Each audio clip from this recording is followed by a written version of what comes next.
नमस्कार दोस्तों, इतिहास गवाह है में आपका स्वागत है।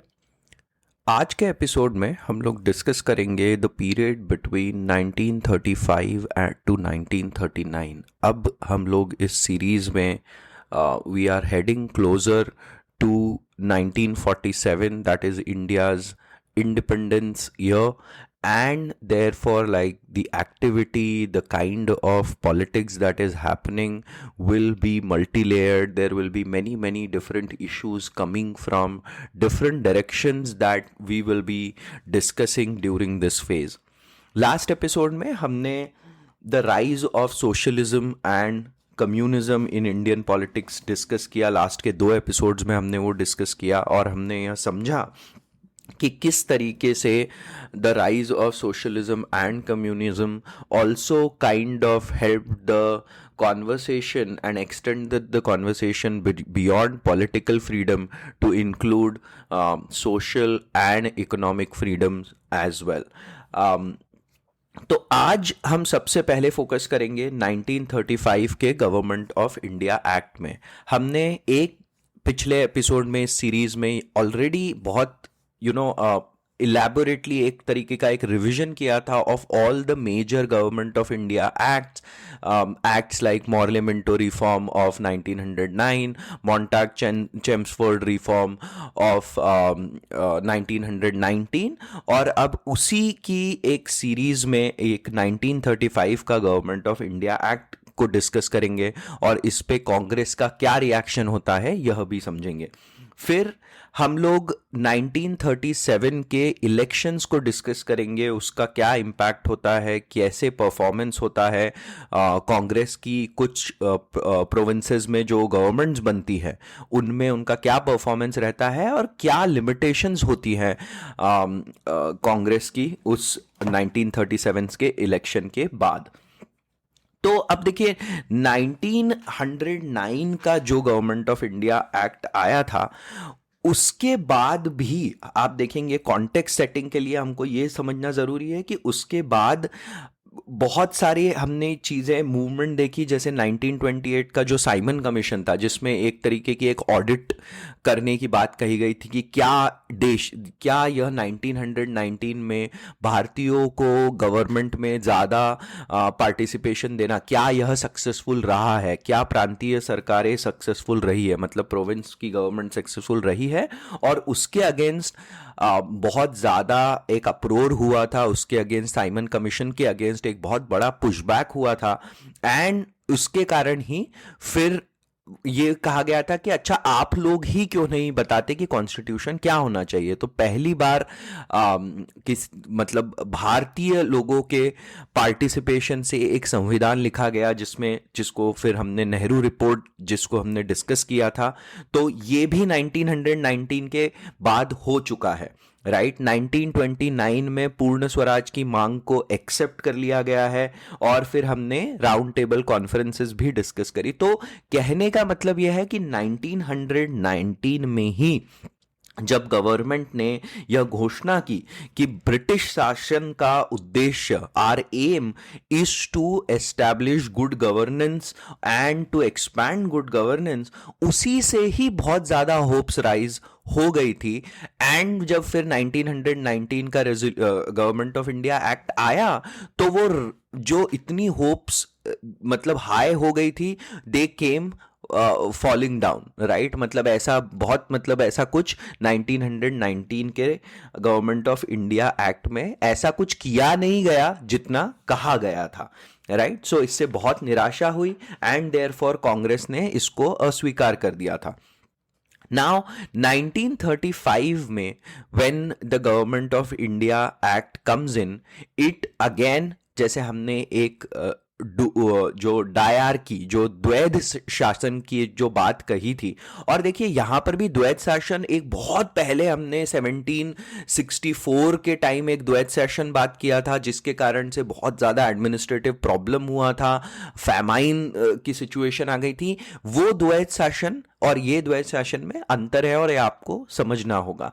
यहां पर हम कह रहे हैं कि कौन कौन सी पावर सेंट्रल पावर्स रहेंगी और प्रोविंशियल गवर्नमेंट्स को क्या क्या पावर्स दी जाएंगी, है ना। तो यहां पर 1935 के अधिनियम में द्वैत शासन लागू करने का जो एक प्रपोजल था, ठीक है, वो तो 1935 में लाया ही गया, बट उसको छोड़कर ऐसा कोई एडिशनल न्यू डेवलपमेंट 1935 के अधिनियम में नहीं देखा गया, है ना। इट ऑलमोस्ट फेल्ट लाइक कि 1919 के ही जो इंट्रोडक्शन था उसको कॉपी करके 1935 में लगा दिया गया है, और जितना कुछ 1919 का इम्पैक्ट में कहा गया था वो सब 1935 में भी दिखता है ना।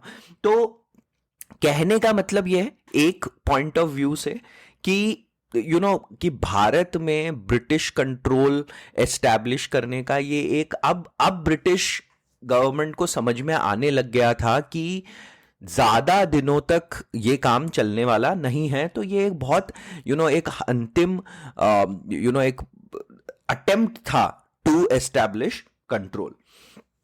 और फिर इसका जैसे हमने देखा कि थोड़े आंदोलन हुए, थोड़ा कुछ पुशबैक आया, तो थोड़ी सी रियायत देना is what the strategy was. तो यहां पर भी ऐसा ही था कि थोड़ा सा कुछ like we will concede a little bit of territory, we will concede to the demands of Congress, but we will not make too many changes। तो क्या था 1935 के भारत सरकार अधिनियम या गवर्नमेंट ऑफ इंडिया एक्ट में? सो सबसे पहले there was a proposal of creation of a union which will be combination, which will be formed with British India की टेरिटरीज एंड जो भारतीय रियासतें थी, राइट, जो प्रिंसली स्टेट्स थे, उनको मिलाकर एक यूनियन बनाने का प्रावधान या प्रपोजल रखा गया। उसमें एक सेंट्रल लेजिस्लेटिव काउंसिल होनी थी जिसमें जो प्रिंसली स्टेट्स थे, देशी रियासतें, उनको 30 to 40% रिप्रेजेंटेटिव्स भेजने थे। और ये रिप्रेजेंटेटिव्स कौन होंगे? को जो वो देसी रियासतों के प्रिंसेस थे या जो उनके किंग्स थे या जो उनके रूलर्स थे, वो लोग नॉमिनेट करने वाले थे, राइट। और एक और जो प्रावधान रखा गया कि ये जो यूनियन फॉर्म होगा 50% of the princely state should agree to the formation of union, और जिसमें ऐसा हुआ ही नहीं। तो आप देख रहे हैं ना कि ये देशी रियासतों को इंक्लूड करने का एक सबसे बड़ा उद्देश्य यही था ब्रिटिश गवर्नमेंट का, कि उन्हें पता था कि प्रिंसली स्टेट उनकी तरफ ही ज्यादा लीन करेंगे, क्योंकि इतने सालों से उन लोगों ने इन देशी रियासतों को इतनी सारी सुविधाएं, इतने सारे पर्क्स, उनको साल का पेंशन मिलता था, उनको अपने एवरीथिंग, लाइक हमने ये एक एपिसोड में डिस्कस किया भी था कि एकदम ऐशो आराम की जिंदगी हो गई थी, जिसमें एक बार ब्रिटिश को ये कहना भी पड़ा था कि आप लोगों को भी अपने कुछ रिस्पॉन्सिबिलिटीज है जिनको निभाना चाहिए। तो कहने का मतलब यह था कि देशी रियासतों को इतना रिप्रेजेंटेशन देने का एक रीजन ये था, so that British felt that they would lean towards British and they would not let Indians do too much of changes or do too many pass some things that were against the interest of British Empire। अब central legislative council में दोनों जो state और central legislative council है, इसमें दोनों में लोगों की जो नंबर ऑफ पीपल थे उनको बढ़ाया गया, plus the number of people who could vote उनको भी बढ़ाकर ऑलमोस्ट 3 करोड़ कर दिया गया। But the biggest thing was that the viceroy had defence, external affairs, internal security and finance, है ना। इन सब में वाइसरॉय को पूरी विवेकाधीन शक्ति, मतलब ये अपने ही हिसाब से इन पे सारे डिसीजंस लेंगे। तो अब देखिए, अगर वाइसरॉय के पास ही ये सारी चीजों की पावर आ गई, तो जो सेंट्रल लेजिस्लेटिव काउंसिल है ये ऑलमोस्ट इनइफेक्टिव हो गई ना। वो लोग अगर कुछ करेंगे भी और अगर वाइसरॉय ही मना कर देंगे तो कैसे रिफॉर्म होंगे, कैसे चेंजेस होंगे, राइट? तो अल्टीमेटली भले ही पार्टिसिपेशन दिया गया, बस उस पार्टिसिपेशन को इनइफेक्टिव बना के रखा गया। फिर तीसरी बात ये थी कि जो प्रोविंशियल गवर्नमेंट्स थी, जो प्रोविंसेस में गवर्नमेंट्स थी, उन पे भी बहुत सारे रेस्ट्रिक्शंस बनाए गए। कैसे बनाए गए कि प्रोविंसेस में जो गवर्नर थे उनको अगेन बहुत सारे मामलों में एक तरीके की विवेकाधीन शक्ति दे दी, मतलब आप डिसाइड कर सकते हैं या आपका डिसीजन इनमें फाइनल होगा। सिमिलरली गवर्नर के पास बहुत सारे डिसीजंस को लेकर वीटो पावर दिया गया, और मोस्ट इंपॉर्टेंटली एक क्लॉज बनाया गया, क्लॉज 93, जिसके हिसाब से गवर्नर किसी भी समय सरकार को हटाकर अपने हाथों में सरकार को ले सकते हैं। जैसे जो आपको जो गवर्नर रूल होता है, जैसे आज भी स्टेट्स में गवर्नर का रूल अप्लाई करा जा सकता है, ये उसी प्रकार था, बट ये टोटली गवर्नर के ही हाथ में था, राइट? तो ये बात समझनी है कि ये प्रावधान तो इसमें बहुत ऐसे दिखाया गया कि चेंजेस किए गए हैं, but ultimately it was all a hogwash, a facade, जिसके अंडर में अगर रियलिटी देखें तो ऐसा कुछ खास हुआ नहीं था। सो कांग्रेस का क्या रिएक्शन था? अच्छा हाँ, इसमें एक और जो चीज गई, रिजर्व बैंक ऑफ इंडिया का प्रपोजल लाया गया, और संघीय न्यायालय मतलब एक सेंट्रल जुडिशरी के लिए, मतलब सुप्रीम कोर्ट, संघीय न्यायालय की स्थापना करी गई। सुप्रीम कोर्ट की नहीं, बट संघीय न्यायालय की स्थापना करी गई। यूनियन के लिए एक कोर्ट की स्थापना करने का प्रावधान लाया गया। तो ये अच्छे से हमको ध्यान रखना है। और इस पे कांग्रेस का क्या रिएक्शन था? तो कांग्रेस का इस पे बहुत ही ऑफ कोर्स एडवर्स रिएक्शन था। इनफैक्ट जवाहरलाल नेहरू का कोई एक ऐसा स्टेटमेंट भी है कि ये ऐसा लगता है कि this is like an engine which is missing an engine and which has only brakes and brake, कि इसमें इस मशीनरी में सिर्फ ब्रेक ही ब्रेक है एंड इंजन एब्सेंट है। बट कांग्रेस ने इसको फिर भी स्वीकार किया। क्यों स्वीकार किया? क्योंकि कांग्रेस में एक बड़ा गुट था, which was the right wing गुट group in Congress, led by Sardar Patel, doctor Rajendra Prasad, C Rajagopalachari, जिनका कहना पड़ रहा था कि आगे हमें इस में जाकर चुनाव को लड़ना चाहिए। जो 1935 के अधिनियम में जो प्रावधान लाए गए हैं, उसके बाद जो इलेक्शंस होंगे उनमें हमको पार्टिसिपेट करना चाहिए। Whereas the socialist and communist and left wing group in Congress felt that कि अगर हम गवर्नमेंट में पार्टिसिपेट करेंगे, and since there are almost no powers given to Indians to make any decisions, we might end up disappointing the people who have elected us, इसलिए हमको participate नहीं करना चाहिए। तो अब होता क्या है ना 1935 के बाद? तो 1935 के बाद हमें एक बात जो हमें पता है कि Gandhi ji disconnects himself from active politics, मतलब गांधी जी का इन्फ्लुएंस लगातार बना रहेगा, पर he is now focusing on again the creative village program, the village welfare and connecting the rest of the villages, and उनका कहना पड़ रहा था कि जनता में जो अवेयरनेस है उसकी बहुत ज्यादा आवश्यकता है, उसकी नीड है। The right wing, as I said, led by Sardar Patel, doctor Rajendra Prasad, C Rajagopalachari, इनका कहना पड़ रहा था कि देखिए, अगर इलेक्शन में हम पार्टिसिपेट नहीं करते हैं तो जो जनता है उसका मोटिवेशन डाउन हो जाएगा, और ऑलरेडी डाउन है। क्योंकि आप देखिए, civil disobedience movement, once it got over, that kind of put Congress in and put national politics in a phase where not much was happening. तो इसलिए इलेक्शन में पार्टिसिपेट करने का भी जो all these leaders थे, they were in favor of that.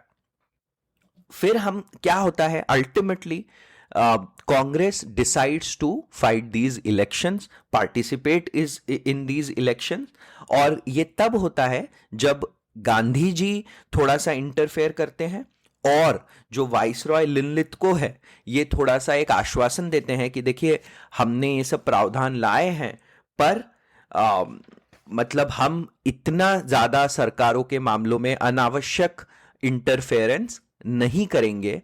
और जब ये इलेक्शन होते हैं तो 6 प्रोविंसेस में और आगे चलकर 8 प्रोविंसेस में कांग्रेस की गवर्नमेंट फॉर्म होती है। Congress performs really really well in these elections, and फिर 6 प्रोविंसेस में पहले और फिर 8 प्रोविंसेस में लेटर कांग्रेस की गवर्नमेंट बनती है। और Congress governments are there for about 28 months, और थोड़ा समझते हैं कि उनके क्या अचीवमेंट्स रहे इन 28 मंथ्स में। तो सबसे पहले तो provincial governments resolved to release all the prisoners who were put in prisons, all the people who were put in prisons during civil disobedience movement, उनको रिलीज करने का एक प्रपोजल, और उनको रिलीज किया जाता है कहे तो। देन जो बॉम्बे की प्रोविंशियल गवर्नमेंट है उनमें वो एक ये प्रपोजल भी पास कर देती है कि जितने आंदोलनकारी थे जिनकी प्रॉपर्टी को वापस लिया गया उन्हें भी वापस किया जाता है। जो सिविल डिसोबीडियंस मूवमेंट के टाइम प्रॉपर्टी ले लेती है जो गवर्नमेंट, उसको भी वापस किया जाता है। फिर रैयतवाड़ी कानून है ना, रैयतवाड़ी कानून बनाया जाता है जिससे रैयतों की सुरक्षा हो, और यूनाइटेड प्रोविंस में रैयतवाड़ी कानून के साथ फार्मर डेट को भी लिमिटेड रखने का एक प्रपोजल लाया जाता है। प्रेस की फ्रीडम के लिए काम करना ये भी एक इंपॉर्टेंट आप कह सकते हैं अचीवमेंट है, क्योंकि प्रेस पे बहुत ज्यादा रेस्ट्रिक्शंस लगाए थे ब्रिटिश गवर्नमेंट ने अपने टाइम पे, तो यहां पर हमें वो भी देखने को मिलता है। एंड फाइनली शिक्षा, एजुकेशन एंड हेल्थ में हमें कुछ कॉन्ट्रीब्यूशंस देखने को मिलते हैं, जैसे Wardha education Wardha education policy, जो जाकिर हुसैन समिति एक बनाई जाती है, जो basically they think about Wardha education योजना हम कह सकते हैं इसको। और ये वर्धा एजुकेशन योजना इज बेस्ड ऑन गांधी जीज आइडिया ऑफ एजुकेशन। इसमें कुछ लिमिटेशंस भी थी, और ऑनेस्टली कहने का मतलब मुझे तो ऐसा फील हुआ कि जो लिमिटेशंस थी दे kind of overshadowed the achievements of the 28 months. और क्या लिमिटेशंस थी कि देखिए, जमींदारी उन्मूलन के लिए मैंने ये डिस्कस किया हुआ है कि जमींदार वर्ग इतना स्ट्रॉन्ग वर्ग था कि उसके उन्मूलन के लिए कोई सरकार किसी प्रोविंस में कोई प्रस्ताव लेके नहीं आती है।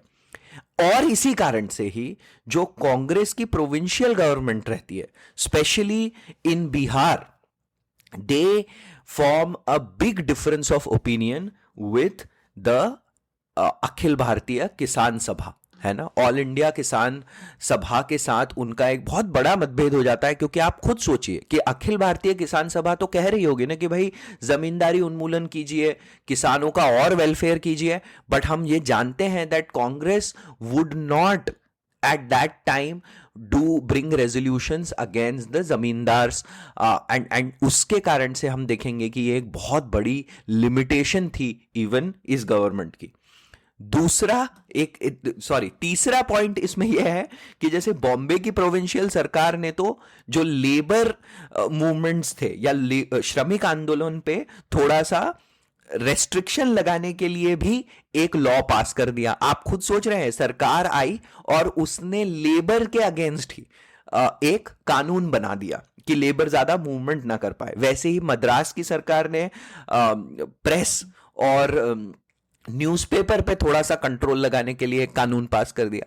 तो मतलब उस समय ऐसा भी कहा गया था कि ब्रिटिश राज से लड़ते हुए कांग्रेस स्वयं ही राज बन गई है ना। मतलब हमको देखने ये एक बहुत ही क्या कह सकते हैं, it's like a very ironic moment कि जो सरकारें जिनको इन उम्मीद से लाया गया था वो ही अब ये रेस्ट्रिक्शंस लगा रही थी। तो ये कुछ बहुत बड़े लिमिटेशंस थे उस समय की कांग्रेस गवर्नमेंट के। और आई थिंक शायद एक ग्रुप ऑफ कांग्रेस ने ये पहले ही फील कर लिया था कि ऐसा हो सकता है कि हम ज्यादा कुछ कर ना पाए, बट ज्यादा कुछ ना कर पाए वो तो ठीक था। ये कुछ ऐसा लग रहा था कि कुछ आगे बढ़ के हमने अपने ही लोगों के अगेंस्ट, है ना, क्योंकि फार्मर्स, आप सोचिए, कांग्रेस को जिताने में फार्मर्स का एक बहुत बड़ा योगदान था। अखिल भारतीय किसान सभा के साथ जो उनका पैक्ट था साथ मिलकर लड़ने का, उसका बहुत बड़ा योगदान था।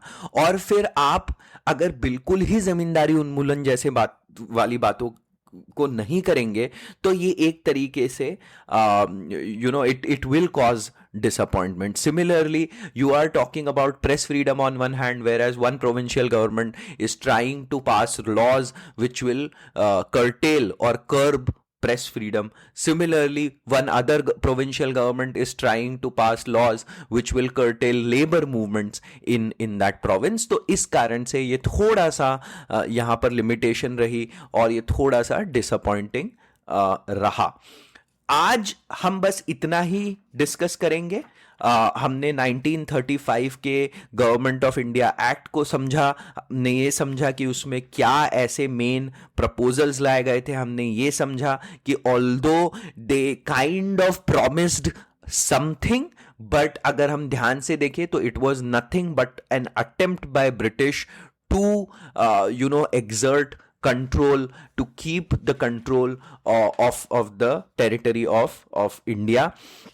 फिर हमने इसमें कांग्रेस के रिएक्शंस देखे, फिर हमने यह देखा कि इलेक्शंस में क्या रिजल्ट्स आए, एंड फाइनली जब गवर्नमेंट बनी तो उसके क्या कुछ अचीवमेंट्स थे और क्या लिमिटेशंस रहे। हमने ये समझा कि लिमिटेशंस थोड़े मुझे ऐसा लगा कि ओवरशैडो करेंगे अचीवमेंट्स को। और इसी मोमेंट पे अभी आज का एपिसोड में हम यहाँ पर we will take a pause. Next episode में we will circle back on something we have discussed previously in this series, which is the rise of communalism, है ना। और कम्युनलिज्म जो पैरेलल थ्रेड में अभी हम फिर से देखेंगे कि 1930s में के डेकेड में कैसे और कम्युनलिज्म डेवलप होता है, और we take another step towards the unfortunate reality of partition. तो आज के लिए बस इतना ही। अंटिल नेक्स्ट टाइम, जय हिंद।